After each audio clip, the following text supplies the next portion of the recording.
What's up, guys? We're back with another replay analysis. This looks like a Divine 2 Pugna game.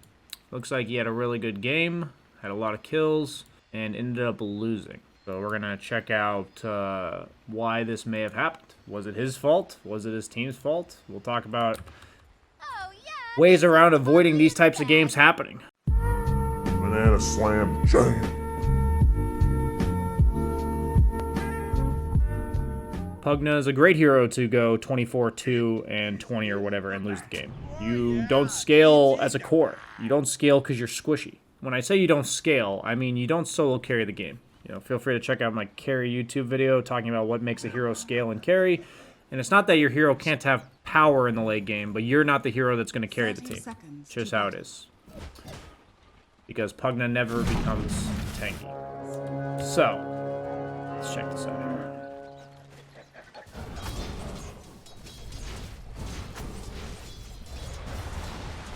I feel like most people would go Decrep.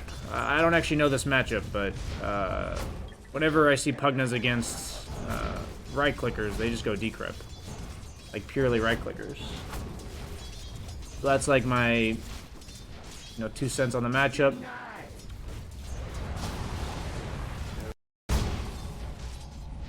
So this is a situation where if you walk up to the high ground right here, if he hits you, you decrep him. If he doesn't hit you, you hit him. There's really no, I know it's 400 range, but he's within that 400 range if you walk up this hill. I think something I watch a lot in Divine laning and even low Immortal laning is that you guys don't play aggressively when the opponent can't really do anything about it. You need to think, if I walk up to this guy, what's going to happen? And I think it's really important, especially if you're a Divine or a gold tier Pugna player, that you start to think on every hero like this, but especially on ones that you play a lot. You need to think, if I walk up this hill, what is this guy's response? If he responds, what do I do? Right? And as long as you have an answer to what he would respond with, then you should do it. I'm basically saying this because if you walk up and he fights you and you, blast him and decrep and shit, you're then going to get this CS. And you're going to have a favorable trade because you have 4 creeps coming in and he's not going to want to keep trading with you. I know he's a Clinks and he can not draw creep aggro or whatever, but he's going to be CSing under tower immediately after. And this is just an advantageous moment to be aggressive. And instead, you give him a deny when you lazily attack this creep forward. This kind of shit adds up, especially in the mid lane. So not bad aggression there. But I think it could have started much earlier and secured you the CS that mattered for you. It looked like you went for the double deny underneath this tower, which I can see the reasoning behind that. But I still think the other way was better just because you end up losing out on the trades.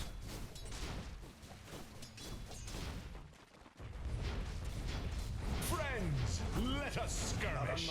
Not bad denies. I don't know about that decrep. Problem with that decrep is it lets him do exactly what he just did there, where he's not afraid of you decrepping for the next 6 or 7 seconds. Or not 6 or 7, 12 seconds. I think you're actually level 1 decrep, so 15 seconds. I also think you... No, I'm not going to worry about it. I think these are more important things. I really do think you're underutilizing your decrep. Instead of blasting there, when you decrep, why not just right-click this creep down? Why are you decrepping and then blasting? You're not hitting him with the blast. You're just killing this creep, right? Just right-click it twice.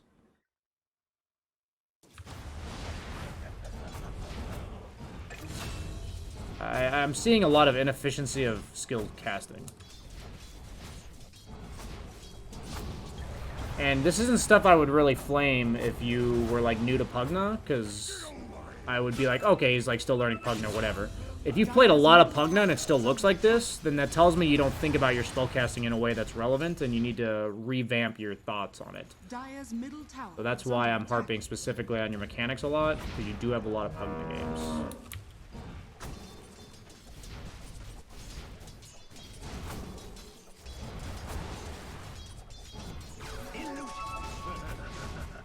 I don't see you right-click him at all. He right-clicks you, but you don't really right-click him. Radiant's courier has I understand Clinks is going to win that battle, but you have decrep. Okay, there we see some right clicks. That was good.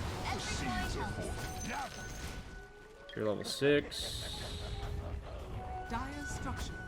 This is good aggression. Zoning him from the creep. You see a Witch Doctor TP. This is very good pressure. Nice save. Very nice spellcasting.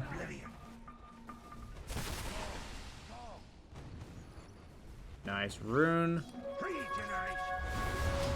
I'd definitely get yourself a ward.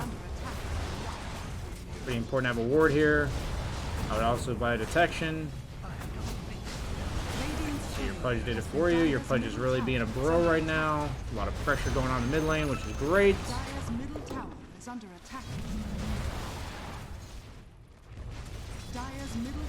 Good, took the tower.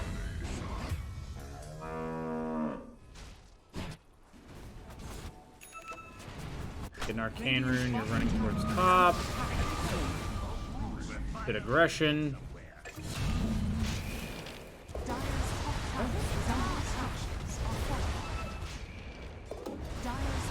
I like this overall map movement.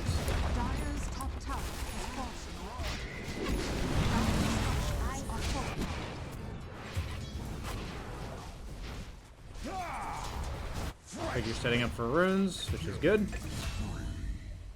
I don't see you looking at fights at all. I think that's a big deal. I have no idea what's going on in these fights. I don't know what spells are casted. I don't know, like, if you can just clean people up because Brewmaster's ult's on cooldown, or, like, whatever. I actually have no clue.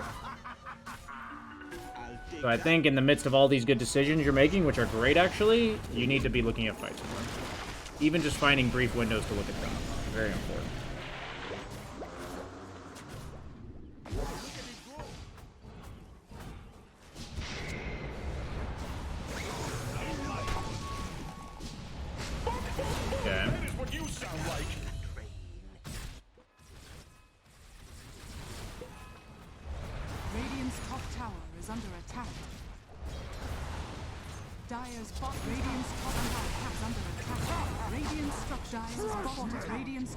You definitely center your camera on your hero way too often. I don't have, like, any relevant information here. I've had to work on this a lot, and it's still a work in progress for me, but I don't see you clicking items, I don't see you clicking heroes, I don't see you looking at anybody. Like, I see this Terrorblade on your map a lot, I see this Prophet on your map. I don't see what any of them have, any of their statuses, health, mana, anything. Suddenly you just look top and there's a fight, you're reactionarily TPing this fight, which is fine, you kill a support Prophet, but you just lost a tower for free. Not looking at mid lane, I have no idea what's going on there. Okay, we look.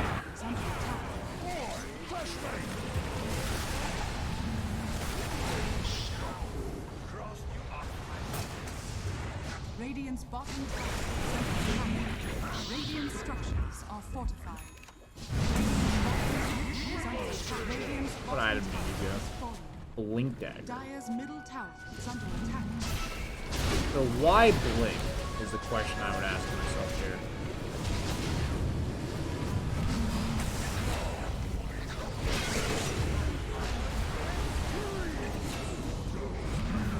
I was thinking mobility myself in the form of travels. I think blink is reasonable because they have no immediate stuns, so as long as you have quick fingers, you can get away from literally anything. I think that's the reasoning behind your blink. I'm okay with it. I think going travels in this game is super important. You have no hero on your team that wants to play away from the rest of the team. Pudge, CM supports that 100% want to play with cores. Troll, not independent this game. Like, he does need people to play around him unless he's farming jungle. And then Wind Ranger, who, if she farms away from the team, great, but then she's not at fights, right? So, I think for you guys to claim the map control you need this game, you 100% need travels. Like, you just 100% need travels. Like, there's moments like this where you get a kill on Terrorblade, for instance, where you, like, farm mid, and then you run top, kill that wave, and then come back to your team at any moment. But because you don't have travels, and you know some needed to be at fights, it's like, I feel like it's really awkward for you guys to play this point in the game. I think travels are game-changing for you here.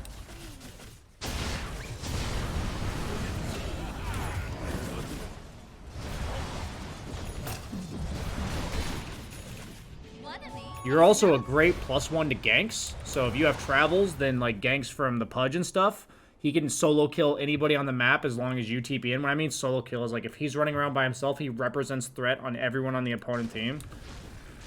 So whenever I look at this type of game, based on how your K to D looks at this moment, I have to look at the vision of your game and how you expect to win, and how you expect to be playing. Did you really need damage right now? Like, did you really need damage? I think the most important thing is survivability and the ability to play the map. So those are like the first two things. Like if you're this far ahead, right? You need survivability and the ability to play the map. Now, if you think of yourself in this situation, instead of doing what you just did there where you went for a solo kill, think of yourself as a guy that's clearing waves and TPing to any of your teammates looking for kills. This never fucking happens, right? This never happens. You are an amazing +1 on the map. Like, if you go to Wind Ranger stun, CM even rooting somebody, Pudge dismembering somebody, if you're there, they're dead, 100%. But if you, and also because you have Blink against no immediate stuns, you're also super survivable playing alone here.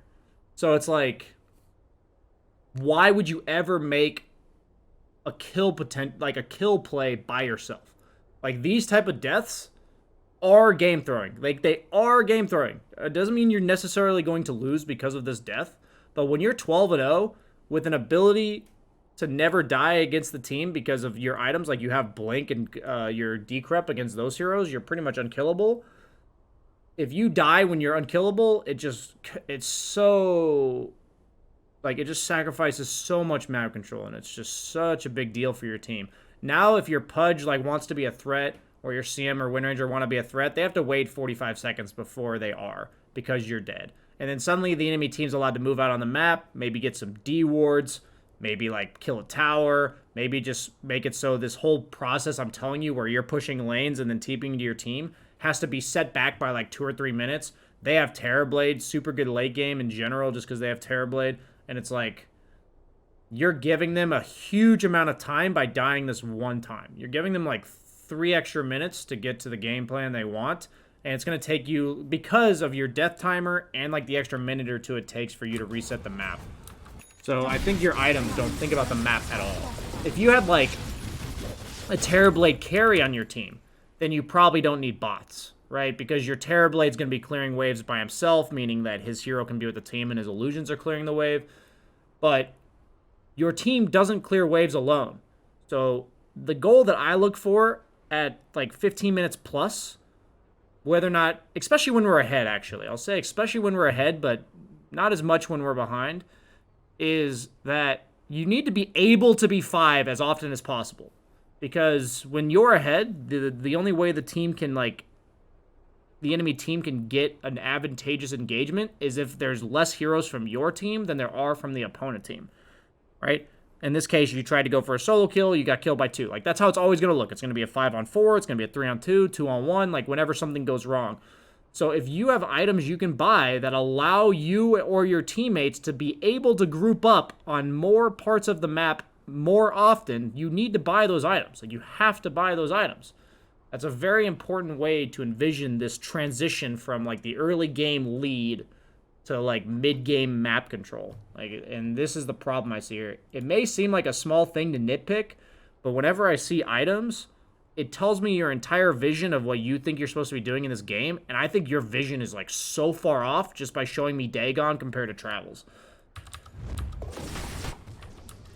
Is Dagon a bad item? No, if you want to go Dagon after the Travels, great, because once you're at fights, like, if you can now show up to fights, the way the map's going to get played is good. Then you start going items that you think you need to be better in fights, whether or not that's like a BKB, whether or not that's, you know, a Shiva's type item, whether or not that's a Dagon for more burst damage. I'm not even flaming the fact that Dagon's like a bad item here. I'm saying that you haven't worried about map control. You're worried about your like hero bursting people, and you don't need that right now. Think about it, right? You don't need it. Just out-farm them, push the lanes better than they do. You don't need to be making these solo plays. Like, yes, you get a solo kill because of the Dagon there, but this isn't game-changing stuff. Like, the map control doesn't look any better after getting those kills. Yes, you're pushing a tower, but if that Brewmaster was alive, does that really change that much? I don't know. Like, look at the other lanes. This is my issue. You get towers, but look at the other lanes. And you could have gone travels, then the Dagon, such that you can play the map properly, then do exactly what you just did to the Brewmaster. That's like how I would look at it. So I really think going for this max Dagon before the travels is just such a big deal. There might not be another reason why you lose this game. Because like now you TPing away from your team means that all map control bottom is gone. The enemy team can read your movements better. They're going to fight you guys when your troll just tries to force Roche. Not bad teamfight execution from you. Not bad at all. But your troll died. Roche isn't low enough. Okay. Oh, you guys are actually going to finish because of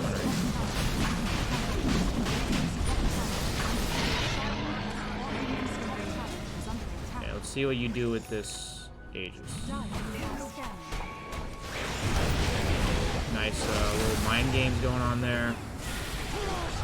You do lose the Aegis.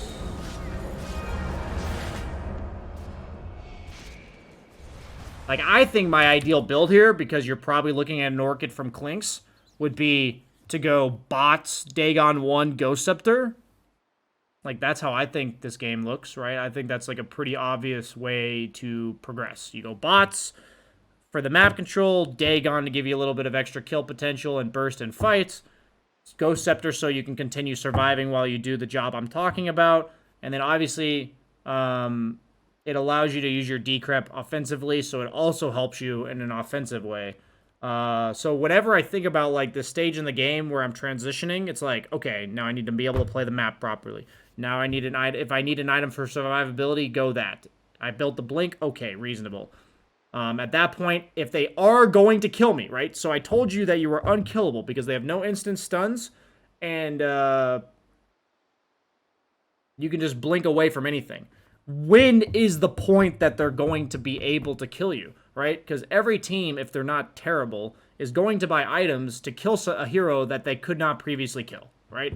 They're going to do that. They're going to itemize to try to bring down heroes they don't have the natural toolkits to kill. In this case, I think it's pretty obvious that either the Nature's Prophet or the Clinks are going to go Orchid. Like, what else, right? What else is there? So in that case, you need to have an item prepared for that, right? So that first death led to your second losing of the Aegis here, because you don't have, like, that first death set you back a bit, and now your items are in a situation where, yes, you're going to go for a Yules, but I don't know about the Yules, honestly. I don't know how I feel about that. Dire's bottom tower is under attack. You're not going anywhere. So they're feeding you. Yules is reasonable, though. If you told me it's to survive the Orchid, I'd be like, okay, fine. Like, I'm down. I'm down for that. I feel like Ghost Scepter is a bit better, but that's just me. I'm never going to flame items that you choose to go that accomplish what I want you to be able to accomplish with your items. Maybe they're not perfect, and I'll mention, like, hey, maybe you could have done that better. But, if you compare the Dagon to Travels, that's a big problem. If you compare Ghost Scepter to Yules, that's not a problem. Because that's, like, a personal preference thing. Like, you may even be right. You know, that's like the kind of thing that when you're watching games, I don't care about the specific item you buy. I care what the item is attempting to accomplish for you. Like, what does it change about the game? What does it make you able to do that you couldn't do previously? And what is your vision of your job importance in this game? So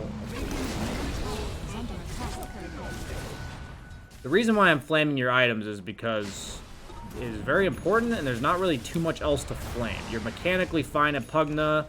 You do go super late travels, better late than never. Now you should be playing away from your team, because you have travels, and you guys aren't going high ground with no Aegis. Okay, you're going high ground with no Aegis. Okay.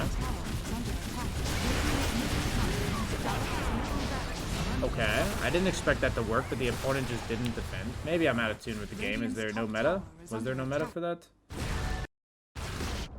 Wow, they had meta and just didn't fight you. Oh.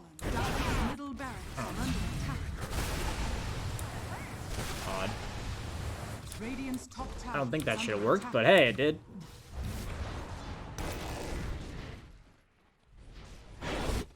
This is, like, super important that you don't jungle right here, man. Fuck, dude. When do we jungle, man? When do we jungle? When do we jungle?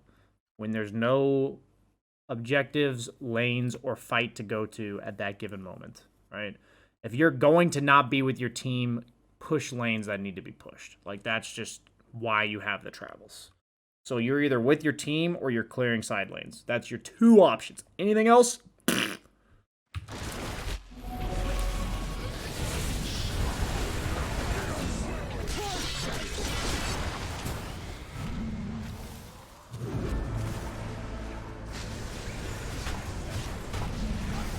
Nice save. Go bottom, hurry. So notice how, because you guys lost a fight and you weren't clearing waves properly, that the opponent can now read your movements. I want you to think that if this lane was pushed, what the opponent would have to do immediately now. They would have to like send somebody here, and then you're free to clear here. But now it's like they send one guy here and the other ones can do whatever. They can do whatever they want. The Prophet could TP here, you could TP here to pressure, and suddenly it's really hard to read their movements. So this is the kind of shit where, because your map movements are inefficient, whenever things go right or wrong for you, the things that go wrong have a greater negative effect, and the things that go right have a lesser positive effect, which is very important. Radiant's middle tower is under attack. Okay. Radiant are scanning. The seeds of hope. Okay, your team gets right back up on that and keeps going. Okay, so UTB bottom and clear. This is your job in the game.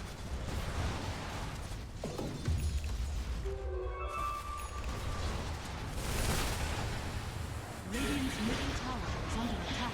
Every coin helps. Radiant are scanning.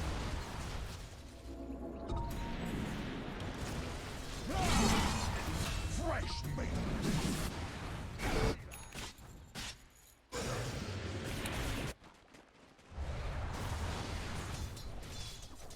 Okay.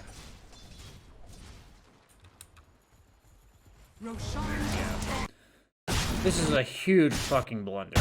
It's just a huge blunder. So when you TP to a lane like this, I need you to think to yourself, okay? Why did you go here? Like, what's the point? Why did you TP to this lane? Was it to create pressure, relieve pressure? What's the reason? And you saw that the enemy team had a Nature's Prophet pushing treants at your tier 2, and if you didn't TP here, you'd lose your tower. So that's why you TP'd here. So when it comes to the dead lane, you need to be thinking about your objectives on the map. The negatives behind the dead lane is that it's dangerous and that it prevents you from ever going for an objective. You're defending your own objectives at the expense of not going for objectives of your own. So when you TP here, do you want your team to come here? Is that what you want? Like, sometimes yes. Like, say you get Aegis and you TP here and your team wants to take this tier 2, then you just run down this lane, your team pushes mid and then meet you here. That's an example where if you TP here, you actually want your team to come here. So if that's the case, then you play like it. In this case, do you want your team to come here? Why are you pushing out bottom?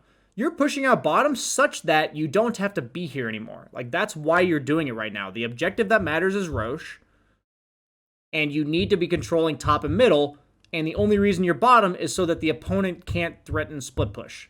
So the second that the wave no longer threatens your tower, you need to run immediately back to your team. Like, immediately. There's just no reason to be here anymore. Your travels are super low cooldown. If you just run back to your team, push out mid, and then the enemy team poses this threat again, rinse and repeat, right? Rinse and repeat. Do the same shit over and over again. And eventually, Roche is going to be up. They're going to go for this tier 2. You're going to take Roche. They get the tier 2. Great trade, right? Like, that's what we're going to do, right? Instead, you stay here, this extra creep wave. This extra creep wave matters so much because the enemy team saw you TP here, and by the time you get to this next creep wave, they could be here. So I want you to think that by the time they could be here, they're either smoking into your team and killing them, or going on you, which then causes your team to most likely react, okay? And you may say, I didn't want my team to react, but that's what you're saying with your map movement. You want your team to be here. You wouldn't clear this wave if you didn't want them to be here. Okay? So now, because you separated from your team by TPing to your own safe lane, you need to group up with them as soon as you possibly can again. As soon as you can. If it's after you've taken Roche and like you TP'd here and you want to meet them here, great. I want you to envision when you're going to meet up with them again and where. And if that's not here anymore, clear like one wave and get the fuck out of here, man. Because you guys just gave them a Roche when you're up by 15k. That is absurd. Like, that is unfathomable. And it's because you, the strongest hero on your team, are playing away from the objective that matters. This is the kind of shit that actually loses games. This should never happen. And this is 100% on you. You need to understand that. This is 100% on you. Your team was 4-man right here. You were the one that changed that. They were 4-manning. Right here. And you stayed too long, then what happened? You need to understand in any role you're playing what your movements do on the map in regards to your team. How they influence your team, what your team's going to do because of them, and then what the result is afterwards. Seems like such a small deal, but anything that causes you to lose Roche when you're up by 15k at 30 minutes, that's just game-losing fucking shit, man. It's just game-losing fucking shit. Because you need that Aegis to reliably go high ground, and then suddenly this Terrorblade who dies, like, you know, your troll should have Aegis instead. It's like, God, man, you just fucking lose. And then you die here, map control gone, GG, man. It's just fucking map movements. And you may say, BSJ, like, I'm 4K or 5K. Like, do I really have to be this good at map movements to not lose the game?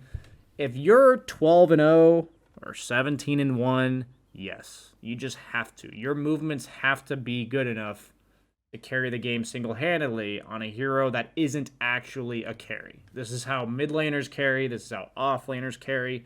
That's how you solo carry the game from roles that are not actually carry. Is proper map movements, aggression, and objective-based Dota. So, seems harsh, but you had the control to win this game. Maybe you can argue that you played well, but I would argue in my bracket that if you made the 2 mistakes you made, you would lose most games. So that's, I would say these are like cardinal sin level mistakes. So overall, good play, but you need to have more discipline on the map in regards to objectives and your role in the team. Otherwise, you're going to lead to some random throws that you just saw right there. Okay.